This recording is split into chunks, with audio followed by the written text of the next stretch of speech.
think that's our cue to officially begin and welcome everybody. It's nice to see folks, and even though it's virtual and that, and it's been a while since April. And with that this is a public meeting and being recorded, just so everyone's reminder on that. And do we have any public comment or input that's been received?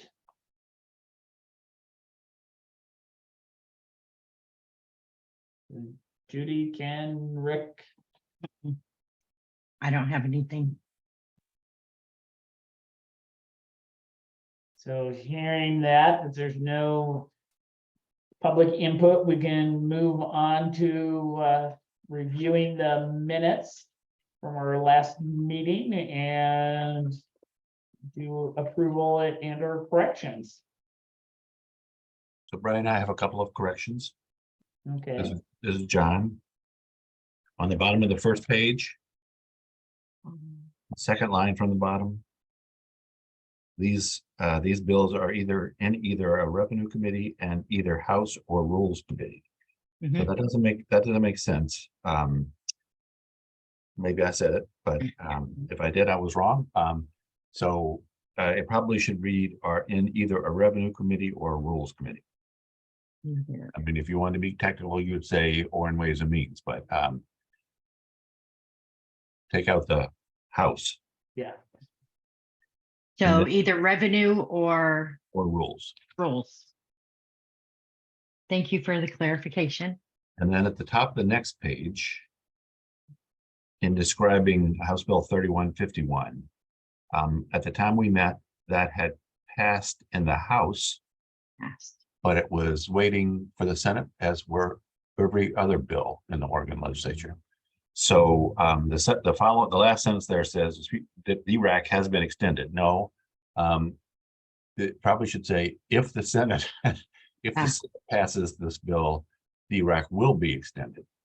Gotcha. Okay. Thank you. And then further down under Rick's report, the CDRC grant agreement, the second line says all agreements are requiring CDRCs to provide insurance. Should that mean obtain insurance?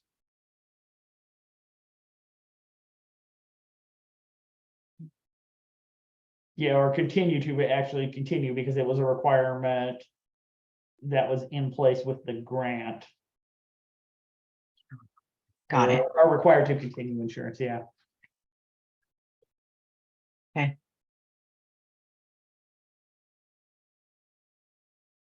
Noted.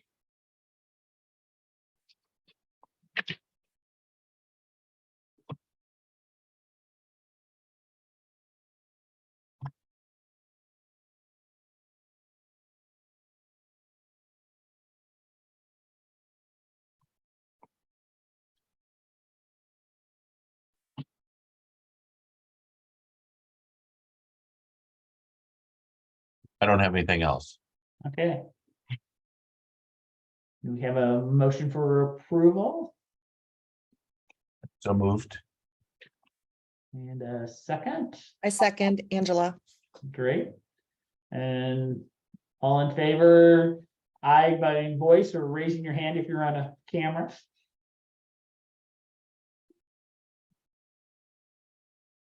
And so we have unanimous on the minutes. So moving forward, as we were doing a little historical view there on the legislative. So legislative update and outcome report from John and Alexandria. So I'll let Alexandra talk about money, because I didn't really follow the money, and there was a lot of money stuff going on. But in terms of substantive bills, the main one was House Bill 3151 that we just talked about. Since the April meeting of the DRAC, the Senate Republicans did come back, I think with maybe 5 weeks left before the constitutional mandate that the legislature recess or end the session, which was June 25. They did so with the Republican senators back. They did have a quorum on the Senate floor, and they could move bills through the Senate. They did finish their work with, I think, 6 hours to spare on Sunday, the 25th of June.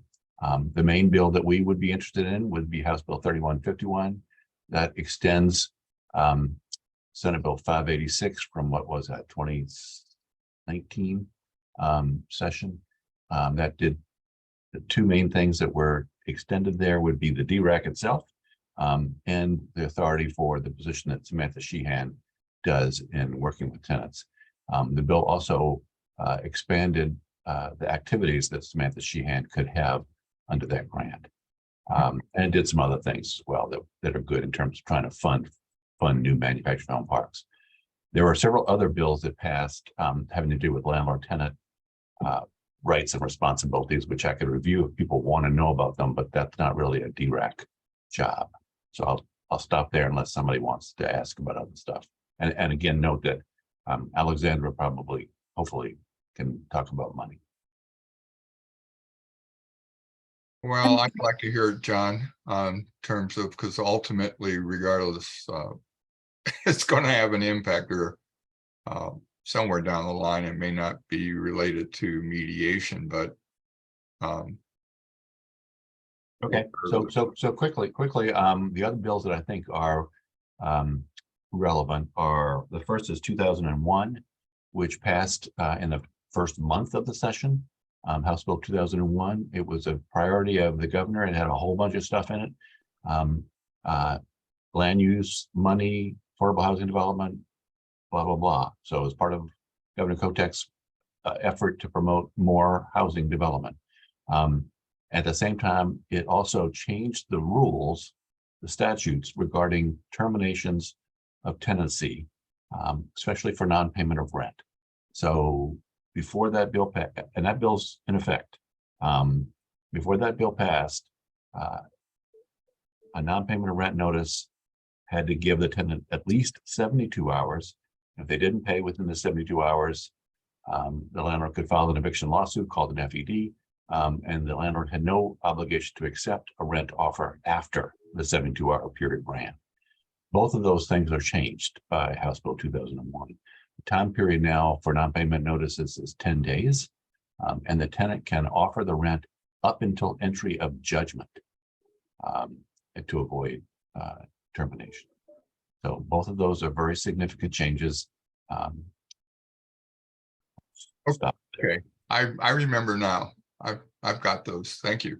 Yeah, and then the other bills that are of interest, Ken, that you probably would notice would be Senate Bill 1069. 1069 is sort of a trial. It was a request from the landlord groups, especially Multifamily Northwest, to allow email notice instead of the email delivery of a notice. My response initially was, fine, if you limit that to 30-year-olds, that'll be great. My son doesn't even read the mail, much less email. But so what we worked out was that for termination notices, a landlord or tenant can use email, but has to supplement it with mail notice as well. So that's not unlike the current law is that termination notices or any notice can be delivered in one of three ways: in person, which means actually handing it to the person, by first-class mail with 3 days added, or last, what's called nail and mail, in which the landlord attaches a copy to the door or the tenant and mails a copy. And then in that case, you don't have to add 3 days. It's effective once the landlord does both of those things. So following on that latter, this 1069 will allow email delivery if mail is also done. It makes more sense. You know, the mail's getting a little iffy these days, but since the termination notices for non-payment is now 10 days instead of 72 hours, we were thinking that it won't be, the tenant still will get the notice in a timely way.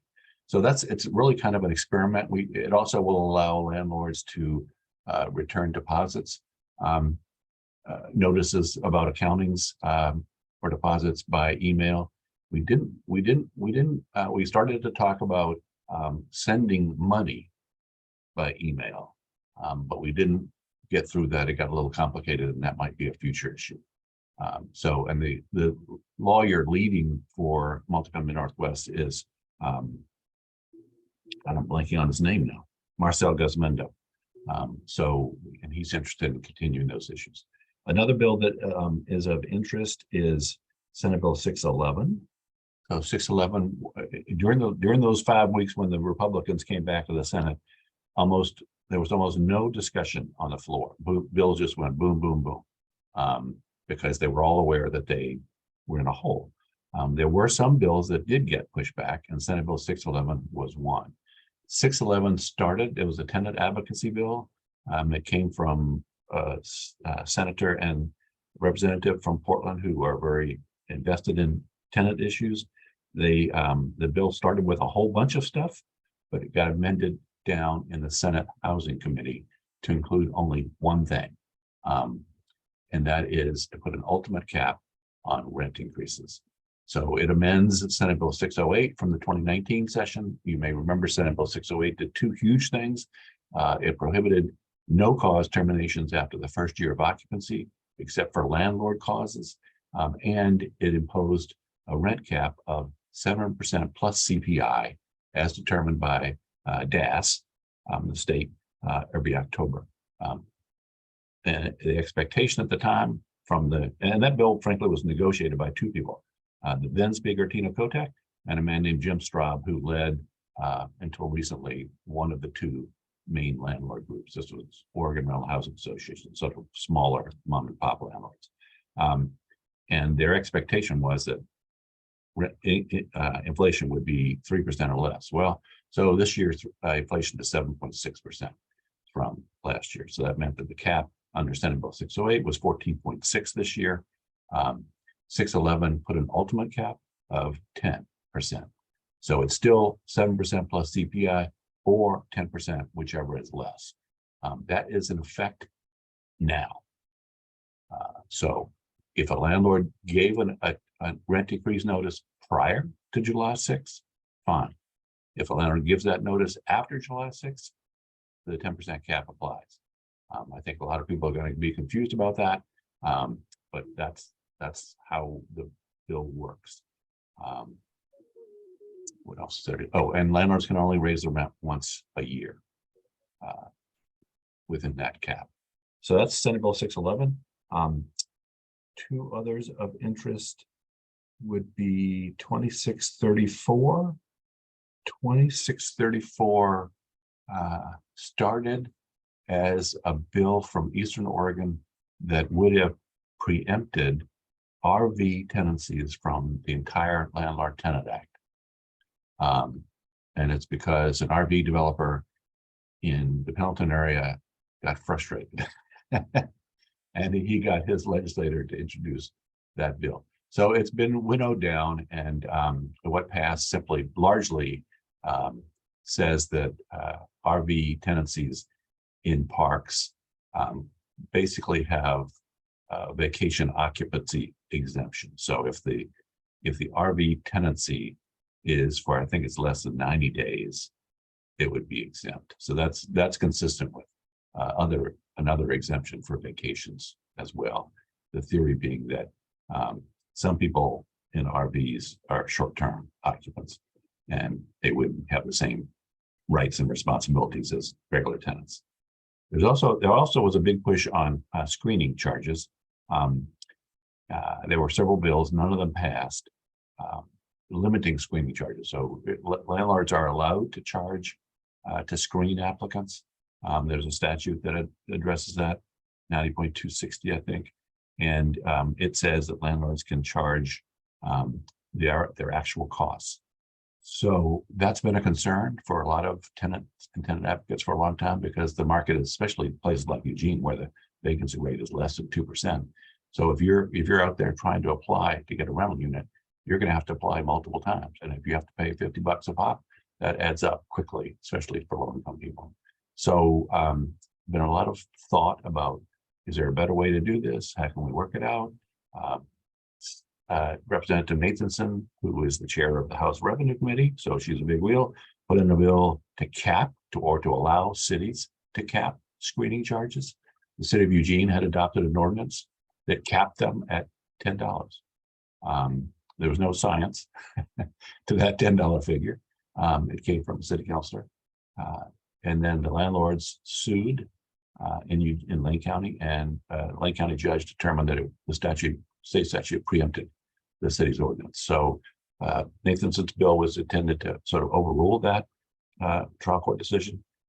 No bills passed amending, well, one passed, but it really didn't do anything other than raise the penalty for violations.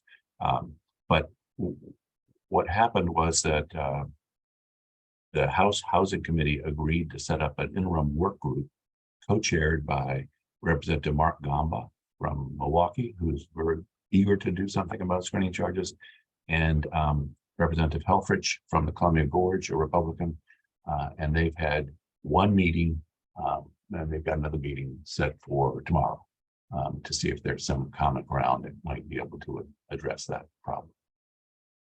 That's it. Hey, John, it's Angela. I have a question about the frequency with which rent can be increased. So it used to read before July 6th that you could increase it up to that 7% plus CPI as many times as you want in the year, as long as you didn't go over that cap. So now that's a significant change that you can only do it one time a year. Okay, just wanted to make sure I heard that. That's very interesting. So just for, if you're a legislative junkie, I don't know that that was an intent of, I didn't have anything to do with the drafting of Senate Bill 611. My coworker did. And as anybody who's worked with legislative stuff knows, you really don't have that much control. Legislative council controls. And I think legislative council simply made that change, and everybody was more focused on the bigger deal, which was the 10% cap. And as 611 was introduced, it did a bunch of other things as well that landlords found objectionable. And so that objectionable stuff all got stripped out. The only thing left was the 10% cap, and everybody ignored the once a year thing.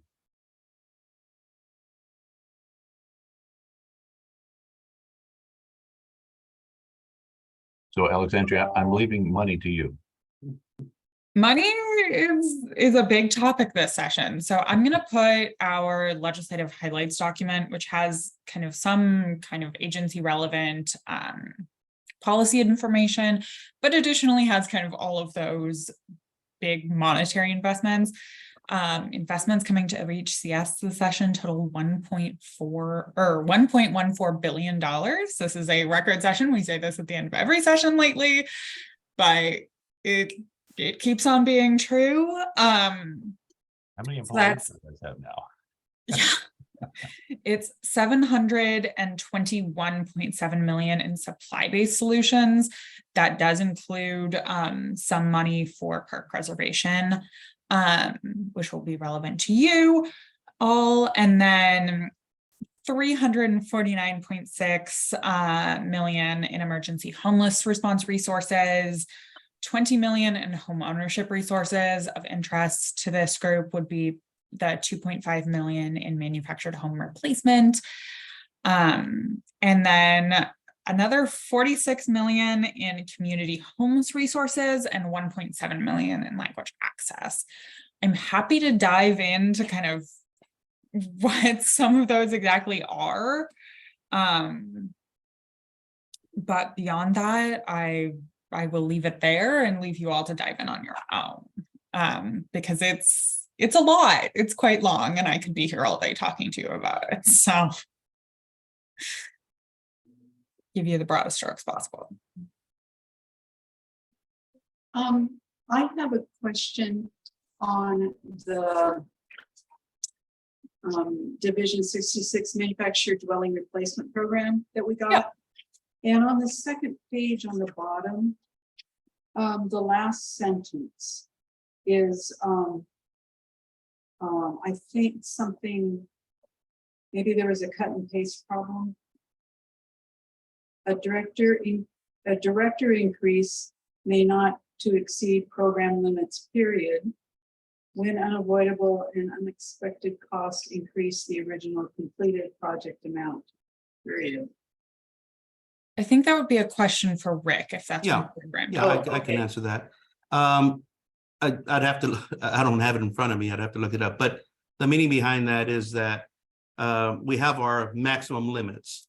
And when we're reviewing a package of a project, we normally will at the beginning allocate so much in funds to that particular project. But some of these projects will take, well, they've been taking almost a year from the initial ordering of the manufactured home to actually siting it on, whether it's a park or a piece of property. And what we're running into lately is that whether it be city, county permits, things have been changing, costs of construction are going up. And so original bids that we based our allocation on have gone up. So what we do is we've left money in the fund in order to accommodate for the increase in costs up to a certain amount of money, but we don't go over the actual maximum amount, is what that basically is saying. And I'll take a look at it and see if we can't fix the word verbiage on that. More than likely it was that, I know that part stayed the same. So you're probably right in the cut and paste portion. Okay, thank you. Mhm.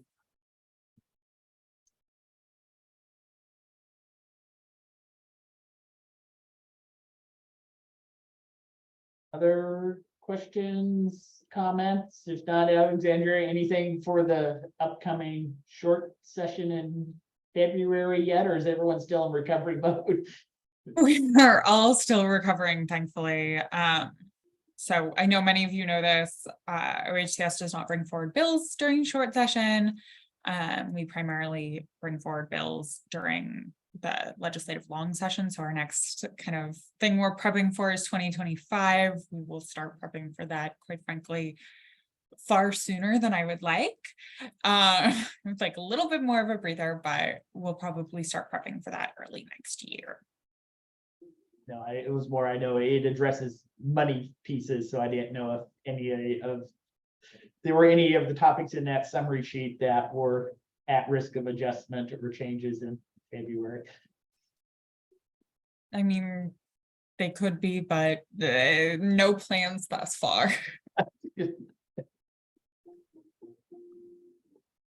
Sounds good. With that, it's a little out of order, but I think it might flow a little better. Rick, if you want to talk about the CDRCs and grants, and then we'll go to Ken, because there were some changes and some creativity and other pieces that was a bit of a Hail Mary. And I know all the CDRCs are very appreciative of that process, Rick. Yeah, basically we are able to, this particular biennium is not certainly not going to be a practice, but we are able to fully fund the operational cost of the mediation centers for the biennium, and that was quite a fast ride. I mean, I know that I do appreciate everyone's help in that as far as the mediation centers getting things expedited, which would normally take weeks. We actually, just to even get signatures, everybody was able to do it within a few days. Some were even within a few hours. But we're able to provide that funding this one time. I mean, so for operational costs, and so we're excited about that. Wish we could do that all the time, but that's not something that's going to be happening. But we were fortunate to at least try this and get this done.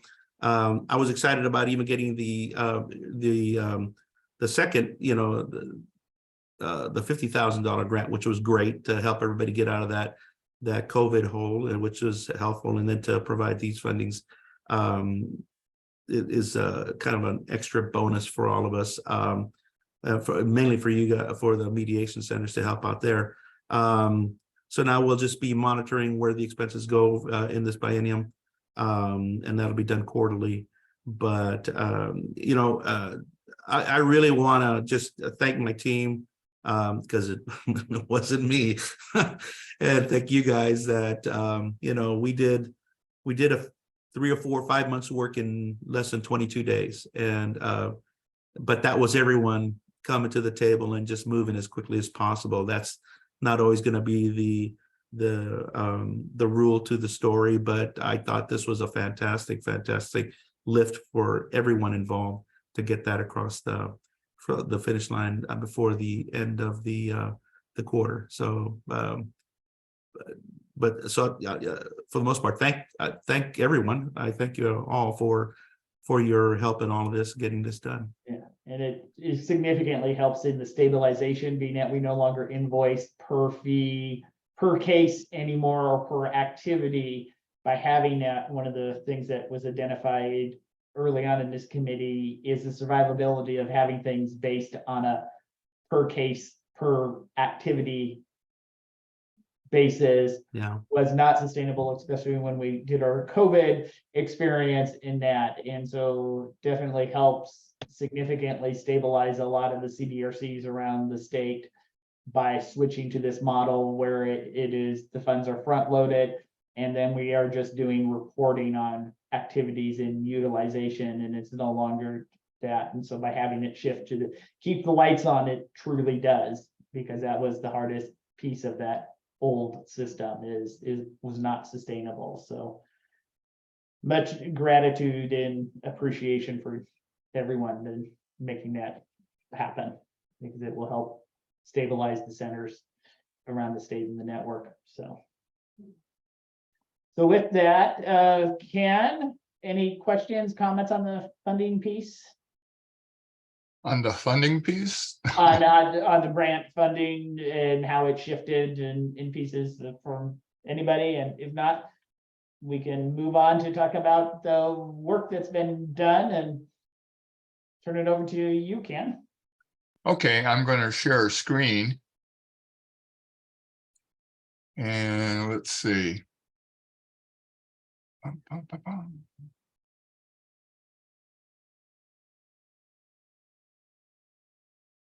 Let's see, I don't even see it now.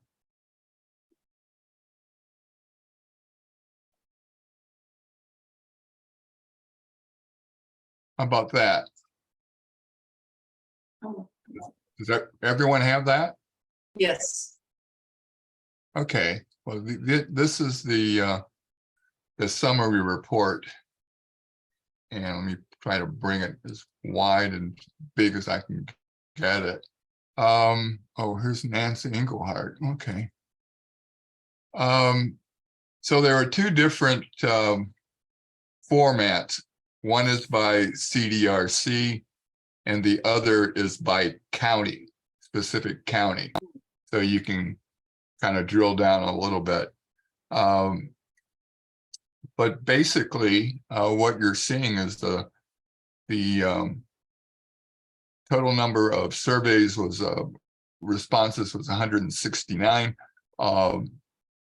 thus far. And in terms of looking at, things that you might consider key performance indicators, you can see where 86% of mediations were not declined. They were, people participated. 14% basically, we had issues with. It breaks out the various issues of what kind of mediation was involved, whether it was mandatory or voluntary. So you can see that 63% are mandatory. There was a breakout of some people have standard, mediations, and there's court-ordered mediations. The group mediations that we're trying to follow to just get a handle on that format, but there weren't that many, 7%, basically 11, and so some were done remote. So people are adopting to the technology. So Ken, the standard mediation and the conflict, Court was in court mediation or court ordered mediation, Yes, court ordered court ordered and standard. is, they call up and, Okay, yeah, some, Like some of the CDRCs have a relationship with the court where it's automatic that they do court ordered to have a contract with the circuit court.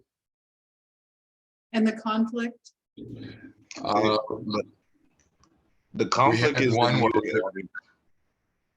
so that's why the number is so low, but yeah. The Where are conflict- you? The conflict is what? It's usually FED landlord is what those are. Oh, okay, FED first appearance. okay. I thought I heard a voice. That was Yes. Stephen. I don't see him on the screen. Oh, now I see him. Or hear him. Okay, there he is. He's still muted. Okay, well, he's just here to keep me honest. Okay, and the mandatory and the voluntary, mandatory being court ordered. No, Okay. mandatory mediation is something that's is mandatory. There can be voluntary mediations where people of their own volition choose to mediate. But Who some, Who makes it mandatory? How is it mandatory? it's when something rises to the level where it could mean eviction, something drastic. Things can escalate to being mandatory, but you have to put it in context. It's not really especially hard defined, but it could be anything. It could be start out as a quibble where people voluntarily seek mediation. And then other times that same issue could not have been followed or completed or lived up to, and it could escalate, and it escalates to a situation where one party or another party might cause eviction or some disharmony in the park. So it's a difficult thing to necessarily nail down. But that's basically what mandatory mediation is. You do not have the luxury of not appearing. So let me try to supplement that since I came up with the term mandatory Okay. mediation. Because And to me, it- it sounds very mandatory sounds very legal. It is very legal, and it doesn't make a whole lot of sense since mediators are quick to say it's all voluntary, and in this case, it's not all voluntary. And it came out of Senate Bill 586, which I mentioned earlier from the 2019 session. Came with the last gasp effort of the old Manufactured Housing Landlord Tenant Coalition, which negotiated legislation on manufactured home park and marina tenancies for, I don't know, since 1998 or 97, and then died after the 2019 session. So the concept is that on certain issues, not all, doesn't include non-payment of rent, for example, it doesn't include anything having to do with domestic violence, but one party, including tenant versus tenant, including landlord versus tenant, tenant versus landlord, including the landlord making two tenants mediate. And the penalty, it's Ken was right describing the kinds of issues that are covered by mandatory mediation, but the effect is that if one party doesn't, for example, if the landlord refuses to mediate, the landlord cannot then terminate the tenancy based on that issue. So there is some legal effect to it, and it's part of the statute. It's an experiment to see how it worked. We just talked a little bit about a minute ago about 3151 passing, extending the sunset. There's no sunset on the mandatory mediation, but this group was created in part, DRAC was created in part to monitor how that's working. Does that help? Yes. I can think of a specific issue. I don't know that it's appropriate at this time, but that raises that raises the question for me about this specific issue. So I think that HCS and MMCRC have a handout on the website that describes how it works. At least I think they do. And I Yeah, think there's a fact sheet on the website that talks about voluntary mediation and mandatory mediation. yeah. And I think I wrote part of that, but then HCS made it read a whole lot better than mine was your basic legal technical bullshit. So go get that and read that. And if you still have a question, call me or email me. Okay, and that's on, Also a graphic on it, and I'll drop that in the chat here. I'll find it real quick. it's in the website that it's on is, Housing Community Services, MMCRC. That's where Ken and Rick and Alexandra and lots of people work. yeah, Judy, could you put that link up? I think Brian said he was gonna, Yeah, I'm not sure I have permission to put a link into the chat. Which one is it? Which fact sheet? It is it is called Mandatory. mandatory and informal dispute resolution fact sheet. And then there is also one that we created, which is the graphic version of it. The flow chart, Yeah, mandatory mediation flow chart. I know I have that flow chart someplace. That's in my file. I remember looking at the flow chart. Ken, I'm gonna take your chart out and Oh. put the flow chart up. Okay, I'm going to stop share. If I can find it. All right, so let's bring you over here. Can I just interpose something really quick about court ordered? Just a little bit concerned when we say that most of us have a loving relationship with our courts. I say that tongue in cheek, that no judge orders you to mediate, but they do have or provide mediation services there on day of court. And so court orders feels, I guess, strong language to use, but it is related to the court in that we step out and are kind of in the shadow of the law. Well, okay, I'll go online because see, there's that informal dispute, the voluntary participation, and then there's the mandatory. Okay, I was able to get them in the chat, so. okay. Thank you.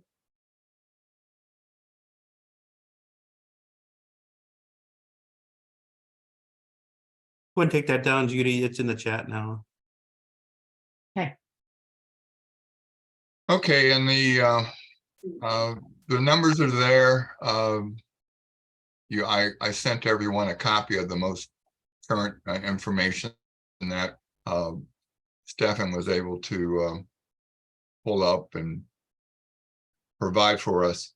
The only thing I would like to caution you on is some of the numbers may not always equal 100% because not everyone, 100% of people answer all of the questions all of the time.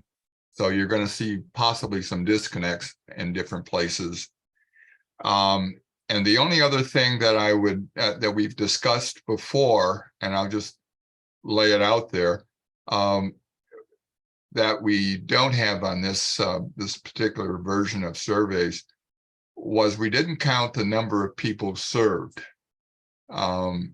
Because many times you've got more than two parties involved. And so you're serving, more than two people, essentially. And it's more accurate if we count the number of people that are being involved with the mediation. We haven't done that thus far. And I'm wondering if that would be considered a key performance area that we want to report. It's a question that we put into the Qualtrics form is how many people participated. It's a data point we're required to enter. So we should be able to report on it. Well, as yet, we can have a conversation offline, but maybe I'm mistaken, but Stephen, do you see where that number could be derived from?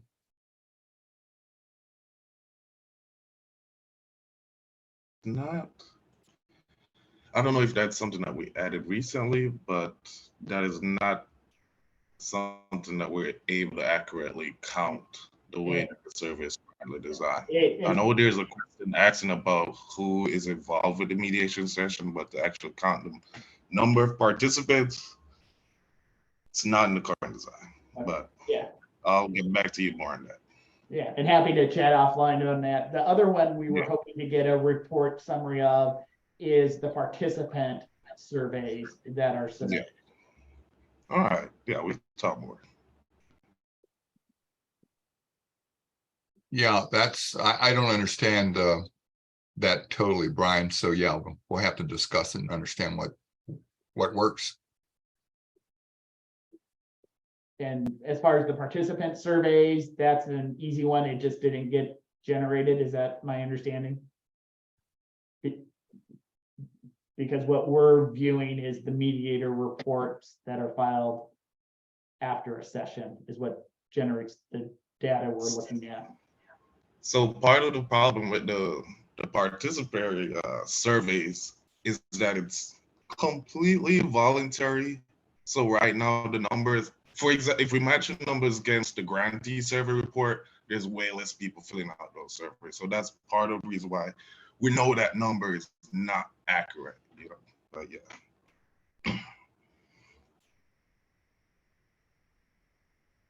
So yeah, that what personally I'd be happy to set up something to talk how we can figure out how many people we're serving in that offline in that. Because I think that's the important data point, but it's a huge help because when we started this process, the big piece was having data we could look at and figure out what we needed to focus on and wanted to focus on as a committee to help increase the participation in the numbers. So this is an awesome start.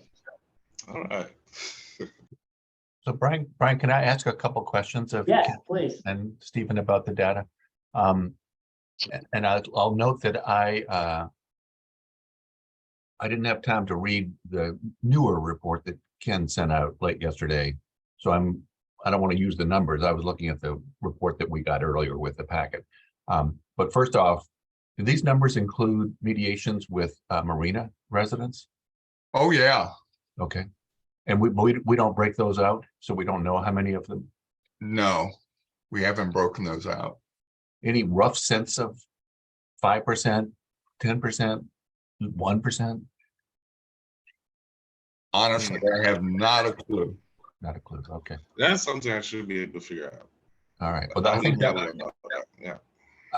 I'm going to beat Angela to the punch and say that I'm sure that the Marina residents would like to know that. Since previously they were not paying the special assessment that supports MMCRC, and Senate Bill 586 brought them into the fold so that they're now Right. covered, and they started paying the $10. So I'm sure that they would like to know that what they're getting for their money. Secondly, on that first section where it says, is the initiating party a tenant or a manager? I assume manager includes owner, park owner, not just Yeah, on site. Okay. Yes. And then in the last setting, one of the criteria was, or questions was a mediation set within 30 days? And the April numbers showed almost a quarter were not. Any sense of what's going on there? The mandatory mediation statute requires that it be set pretty quickly, because that was a landlord concern that it would drag out evictions and avoid evictions. Once a tenant requests mediation, mandatory mediation, the landlord cannot proceed with an FED. So that's a significant number. 25, 1/4 of the cases didn't get set within 30 days. Don, I can speak to that from our shop, and that a lot of the times it's actually tracking down the person that's going to have authority to mediate. And so we spend hours and hours running down, I can come, but I can't make a decision. I can make a decision, but I'm not going to come.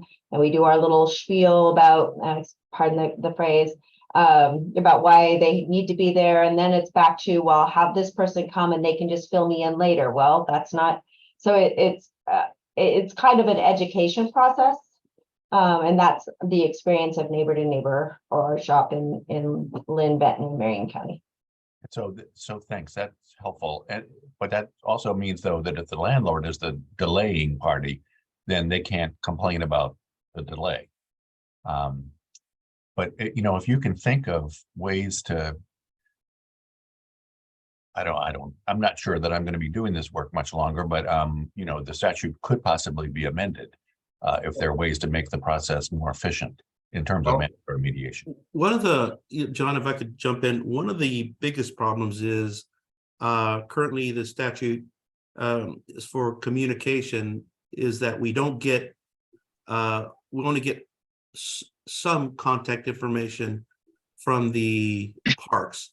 What we really need is a email address and phone number for the owner, email and address for the current manager, email and phone number for if there's an on-site manager, and current information for anyone that makes decisions. The problem is we get one number, one email address, and normally I would say, and you got mediations can chime in, but I think it's never the person you need to talk to. And I'd love to see the statute change where we get all this information so that we can effectively contact the right people. So one idea that occurs to me right now is that maybe at a future DRAC meeting, we could have as an agenda item discussion of process changes, statutory changes, which might make the process work better for everybody. I don't think it can be done in time for the 24 session because you're going to need to bring landlords in. And right now, the relationship between the two sides, landlord and tenant side, is not good as a result of all the pro-tenant legislation that passed in 21, 22, and 23. But I think the landlords are interested in talking again. So that there might be some ability to amend that particular statute. So maybe at our October meeting, we could have it as agenda item and sort of ask, especially the CDRCs, to talk about what might work in terms of amending that statute to make it work better. One of those other ones, I'm curious if existing statute allows, and it's actually something that could get addressed in administrative rural versus statute. If not knowing the statute, does it require the park to provide current contact information? If so, it would be within the administrative rule to say the current contact is defined as blank, blank, blank, and must be provided at time of registration or renewal. And that is much easier to address those things within. Yeah, because then we could change change. a rural process than a statute. Yeah, we could change the rule internally. Right. It's always easier to amend an administrative rule than to amend a statute. However, I don't think a lot of landlords read administrative rules, one, and two, the requirement that landlords register is also in statute. I wrote that one too. So, so if we're talking about amending the registration requirement, then probably that would be a statute change too. I'm just going to note, because Pat is here and she is like the exemplary, she represents the ideal landlord in using mandatory mediation, and she has used it effectively through our center and contacted, and to note her parties that she refers tend to come around and trust and use her as well. So we have that resource inside our this group, and I want to acknowledge that I made a statement about landlords, and she is the absolute exception, the dream person to work with as far as this program. So all that to just make sure that she's not sitting there going, I don't understand. No, I mean, No, this is been driven by, I want to say quickly, I need to call your office, and this is in terms of this mandatory thing, because I will call, I think I contact Greg about it, because I've got a big question. And I'm glad I'm here today because, you know, this is just hitting me in the face. So we'll mute the exemplary thing. And on that, Like, I- you're glorified on the public record, so. I joined this committee to try to understand so that when you call, that's the main reason I'm here, was so that when you call, I could answer these questions more definitively. And I have a lot more understanding, a lot more things have happened, but I still feel somewhat unclear when a person calls outside of, I understand that non-payment of rent, but other disputes, whether or not it's mandatory or not, and what actually triggers the one direction or the other is still unclear to me. So I just acknowledge that. Yeah. I'd love it to have a list of the disputes, but no dispute is the same. Hey, so, go ahead, Ken. no, I wanted to, I included the template for the non-compliance aspect of mediation. And I sent that out, you know, yesterday afternoon late. And basically it's just, I can put it up there on the board if it would help. And See if I can share. there. Maybe one of the action ones is, if there are changes, because I had a few, we can just mark them and send them to you as well, if that's more helpful than. I get nervous about wordsmithing documents in large online groups. Yeah, I mean, basically, we're asking for this template to be sent to us immediately upon your identification of one party or the other not participating. So we can send off a letter acknowledging that to the participants, and they can pursue that in the courts or wherever, but we've identified that they actually have declined. And that is triggered by us completing the Qualtrics mediator report, correct? We're asking that you pull up this template and not wait to go into a Qualtrics environment. Because the way the reporting has come in, it's been rather sporadic, to be honest. And so we're not getting information on a regular basis. So we don't want to wait until you're kind of summarizing and building your own reports. This is something that needs to go as soon as possible, so people can take action or not. But we can hold off, and I'll talk with you later on it, Brian. I don't want to take up any more time. No, I guess the one is if there's a simple form or something to say, hey, at the point of non-agreement, Yeah, enter that's, these 4 data points and hit send and it goes, I think would be, then we can get the CDRCs to help with that, but.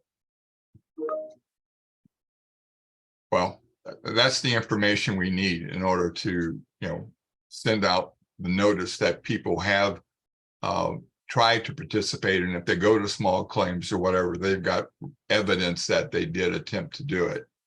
And it's still a question whether all judges, you know, understand what mandatory mediation is. That's still we haven't had a total buy-in, I guess, from what I can see, John. They're and you know, I guess it takes a while to get visibility, but again, getting information as soon as possible aids that process and doesn't allow things to just fall off into benign neglect. So two comments respond to Ken about judges not knowing about mandatory mediation or mediation. One, an early and very active landlord advocate in the 1980s was a woman named Sharon Fleming Barrett, who represented one of the two big landlord groups, Oregon Rental Housing Association. And when we negotiated landlord tenant law changes, in those days it was all apartment law, not manufactured home parks. She always insisted that we pass a bill that would require judges to follow the law. And you know, that's a funny thought, because I'm married to a now retired judge, and you don't really tell judges what to do. And she was the Chief Justice, so her job was actually telling the trial judges what to do, and they resented the hell out of it. So the second thought is that we had talked about, I think among the tenants advocates, we had talked about trying to educate judges. They meet twice a year. They meet in Sun River and also at Salishan on the coast, and they have programs that educate them about law changes. I don't think this I don't think we would have been able to get a session just on this, because it's so small compared to the other issues they're trying to educate themselves on. But I think we've missed the opportunity for me to lobby for that, since my wife retired as the Chief Justice at the end of December. But that's a possibility. We could still lobby and ask the state court administrator, with whom my wife is still close, to see if there would be some interest in that. I have a couple of other questions about the data, if I can do that. Sure. So looking at the declining party data, I mean, it's great to see that only 12% declined mediation, but 43% of the declines were by the tenant. That strikes me as higher than I would have anticipated. Any thoughts about that? Number one cited reason is fear of retribution. But so that would mean, though, that the landlord initiated it and the tenant declined. And the tenant's fear is that if I negotiate with the landlord, I'm going to lose. Okay, interesting. And the other thing I was going to ask is, do you all see any differences in these results from county to county? And I'll preface that by noting that I've been involved in another advisory group to HCS having to do with the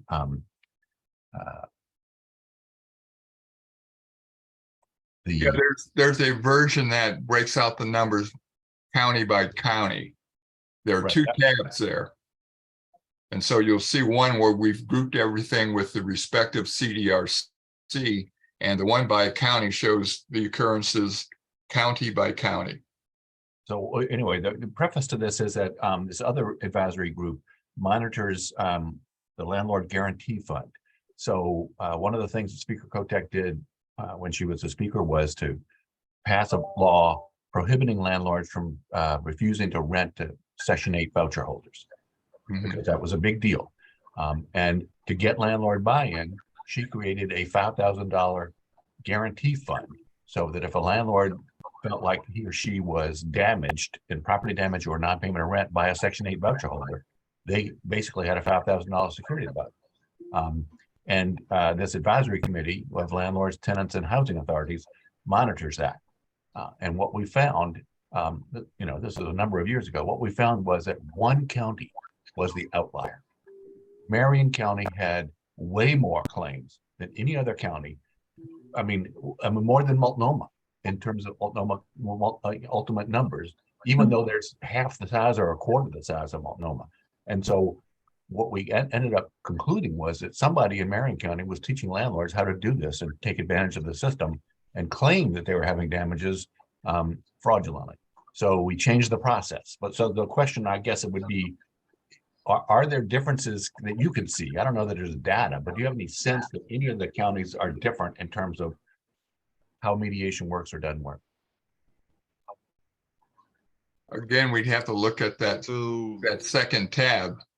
and that the only thing, Jackson, most of the initiating parties are managers, and usually it is the tenant. So I think that's the only thing that's kind of related to what you're saying, is that that's kind of an outlier. But the only problem with that is that most of the responses that we have is just coming from Jackson and Marion County. So And what I can say for ours being a high number of court is if it's filed in court, we default and mark the manager owner is the one who started the case. I see. Okay. And so what I'm noticing is maybe, especially with our numbers of creating two reports, one that excludes court data, because it definitely skews it, especially with us having 66 cases on there. Thank you. Hey, other items? If not, we can move on to the membership and meeting schedule. It sounds like the quarterly is working well, so the next meeting would be October. And we did a couple weeks later because of the holiday. I don't know if we want to get back to the first Wednesday of October. It is October 4th would be the, Okay.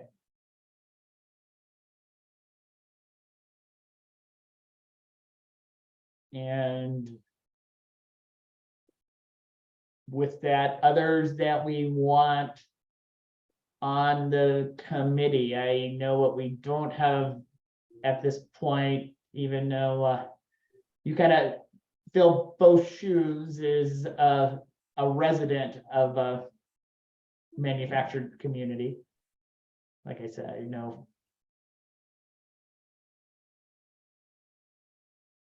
of trying to recruit a park resident. And looking down through the list. You're asking for a call for a park resident to be on this, on DRAC? Yeah, and I guess the other one is, if I remember correctly, Angela, are you still residing?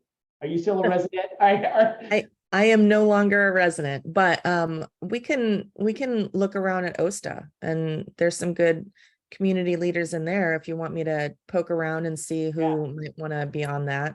Nancy is here today, so she is also a resident. Yeah, I do. It is just that one, I think the statutory membership that actually includes that. So if we want to increase the membership, we definitely have that opportunity.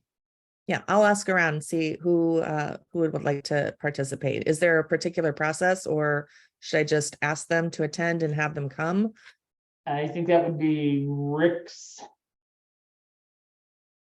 place to comment on what that process looks like. Because official designation, I know, gets a recommendation from the housing director. Yeah, the director. Yeah, just forward your information whenever whoever it is you have an idea on Okay, great. for that. Yeah, that'd be great. Thank you. Yeah. Hey, John, I had a question to pick your brain on it, and if you could just maybe, I'm just looking for a little direction. Okay, I wasn't sure if you heard me. When it comes to the fees, that we're collecting from the counties, right now the way the statute's written is that the counties send us all their money, we turn around and send them back their portion. This process takes because of the way we accept money and now we're with the system is doing this incorporates probably 5 different staff members just to do this simple thing. And Brian brought up a good point of administrative rules.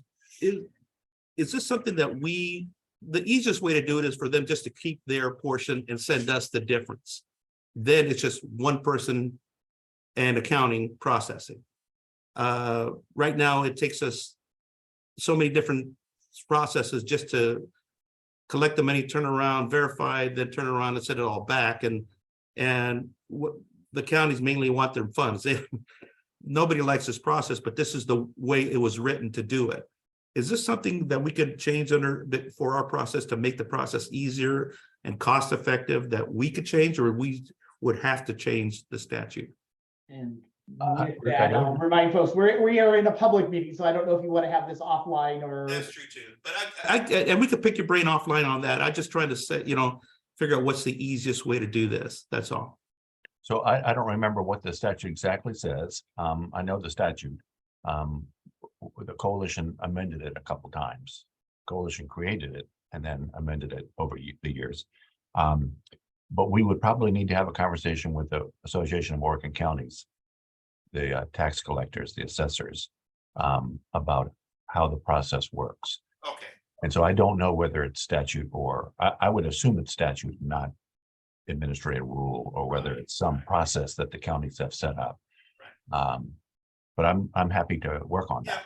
Yeah, I'll contact you offline and we can move forward on that. Thank you, Brian, for letting me just. Yeah, no, appreciate that, and also just, Yeah, no, I got you. Thank you. yeah, so great. And so if there is nothing else, we can adjourn and we will see everybody in October. And anything else for the good of the order? If not, have a great day. But Brian, just to confirm, in October, let's talk about changes that we might want to make to the mandatory mediation statute. Okay, yes. Thank you, everyone. All right,